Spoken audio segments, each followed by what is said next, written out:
It's a very exciting time for us here at Origin Pharma as we're continuing to increase the range of packaging produced here in our new Cleanroom production facilities.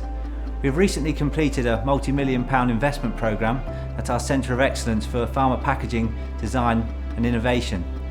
This gives us the ability to manufacture in an ISO 8, Class 100,000 environment, or ISO 7, Class 10,000 if required. The new facility complements our strategic production and supply chain model very well. We're pleased to be working with pharmaceutical licence holders and global medicinal cannabis organisations who are delivering groundbreaking medicines to the market. The combined requirements of the industry for child-resistant packaging and cleanroom production to pharmaceutical standards means we are very well placed to support companies looking to operate in the European market. Home to more than 740 million people, a population more than double that of the US and Canada combined, Europe is set to become the world's largest legal cannabis market over the next 5 years.